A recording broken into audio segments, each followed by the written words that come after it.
Alrighty, hello my lovely algebra students. I miss you all so very much. I hope you are staying safe and healthy with your families. Today we're going to start going over some review topics, and today's topic is going to be systems of equations because I feel like that's something we all are still struggling with. So I'm hoping after we do this brief review of systems and you read over the packet I gave you, you will be able to do the Regents questions related to systems. So first, what is a system of equations? Tomorrow we'll talk about systems of inequalities. Ooh, I was almost going to write that. So a system of equations is two or more linear equations. So it's two or more linear equations. And here's a good opportunity to review. What is a linear equation? It's an equation in the form y equals mx plus b. Remember, m is our slope, how we are changing, our rise over our run, and b is our y-intercept.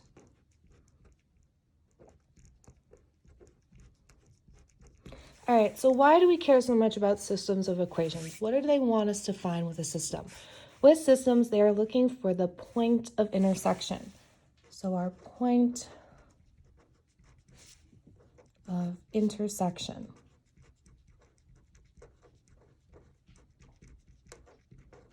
That's when our two lines cross each other. So here's, if we have a little graph, there's one of our lines. Here's another one of our lines.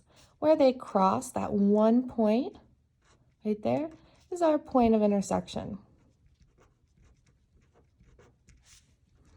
Or in this case, we can also call it, that's a long word, sorry, our solution.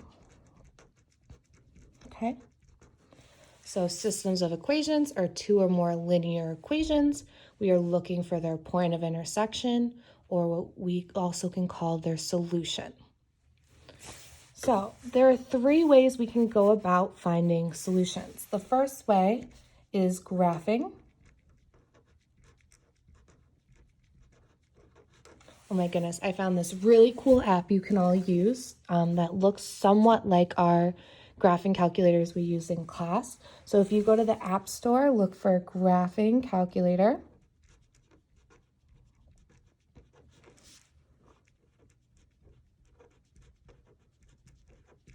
X84. It looks just like our graphing calculators for the most part. So if we wanted to graph, we would go to our y equals button, which they have in this app, and we would type in both equations. But we need it to be in this form. So sometimes we'll see it in this form, or what we call standard form, and we can simply just rewrite it by solving for y.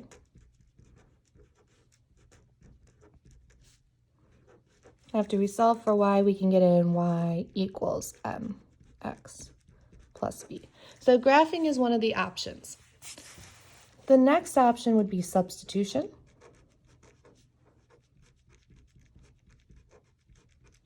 And this is one of the two algebraic methods.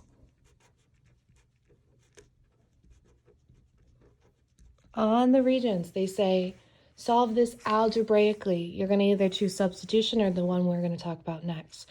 So substitution is when you plug in or substitute, when you plug in one equation into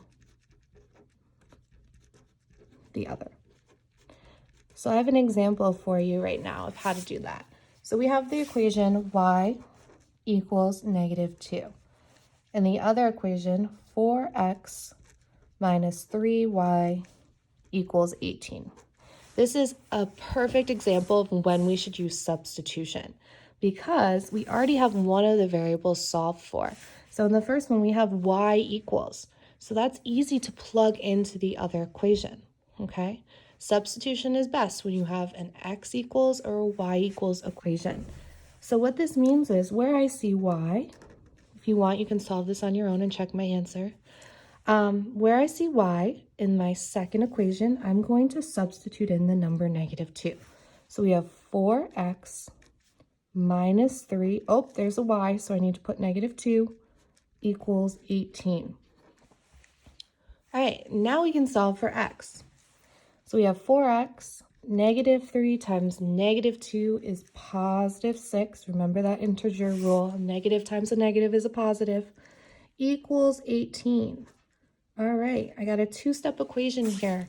I want to get rid of this 6, so I do the inverse operation, which is -6. I have to do it to both sides because of the property of equality. My 6's go away. I bring down my 4x.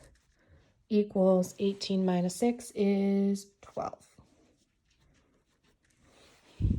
One more step. I divide by 4 on both sides because of the property of equality. And we get x equals 3. In most cases, we wouldn't be done. We would have to plug in x equals 3 into one of the equations. But this one was a nice one. They already had y for us.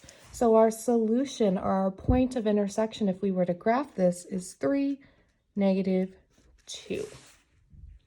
We can check this by plugging in to the second equation.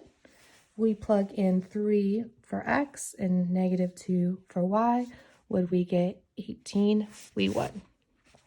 If you don't believe me, I know there's a few of you who won't believe me, you can check it.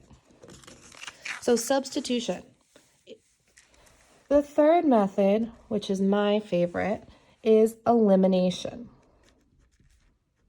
And this is when we want to get rid of one of our variables, remember, okay? Substitution is when we plug in for a variable. Elimination is when we want to get rid of it completely. So,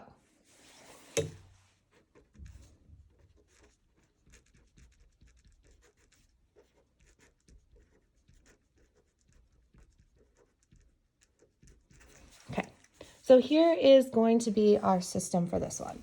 We have -4x plus y equals 6. The other one is -5x minus y equals 21.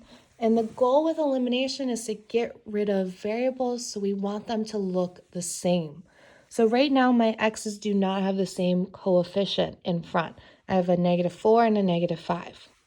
Let me look at the coefficients in front of my y. I have a 1 and a -1. Oh, that's good. I'm going to forget about their signs. They have the same number in front, at least. They have a 1. So I can eliminate the y. So that's the first step. Which one are we going to eliminate? We're going to eliminate y because they have the same coefficient of 1 in front. Now we look at the positive and negative and decide, do I add my systems up or subtract to get rid of them? So if I want to get rid of this positive and negative, I would simply just need to add them together. So when our signs are opposite like this, we need to add our systems. When they're both positive or they're both negative, we need to subtract. So we're going to add. And I like to break it up into the 3 columns because we have to do addition 3 times. -4x plus -5x gives us -9x. 1y plus -1y is 0y, which is our goal, or just 0. Right? They're opposites of each other. That means they cancel out. One second. Hawkeye, get out of there. Hey! Hawkeye's acting up. All right, and then 6 plus 21 is 27. So now we're down to -9x equals 27. That's pretty nice. That's easy to solve. It's a one-step equation. You should always get to a one-step equation after adding or subtracting your system. So I'm going to divide by -9. And x would be 27 divided by -9 is -3. Now, are we done? No. We have to plug back in or substitute in the value of x, okay? So elimination kind of has some of the substitution method to it, okay? So you can pick whichever one you want to use. So I'm just going to pick the first one because that's what I see first, okay? I could pick the second one. You will get the same value for y. So negative 4x plus y equals 6. Where I see x, I'm plugging in negative 3. So negative 4 times negative 3 plus y equals 6. All right, a negative times a negative is a positive, so I know this has to be a positive 12 plus y equals 6. To get rid of this 12 from this side so that I have just y, I need to subtract 12. And I get y equals negative 6. So our solution is negative 3, negative 6. If I were to graph both of these lines using the graphing calculator X84 app, since you don't have your graphing calculators on you, this would be their point of intersection. All right, so this was a quick review of systems of equations. There are two or more linear equations. We're looking for their point of intersection or where they cross. There's three methods we can use: graphing, substitution, elimination. Remember, these are our algebraic methods. Okay? If they tell you to do it algebraically, you can use either one. All right? It's your choice. All right?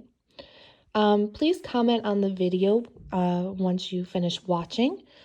Give me a little summary of what you saw, what was helpful, what you would like more help with. That will give you full credit for this assignment. If you have any questions regarding systems, please text me or email me. I will be sending contact info to your parents so that you have it as well. All right, I'll talk to you guys soon. Bye.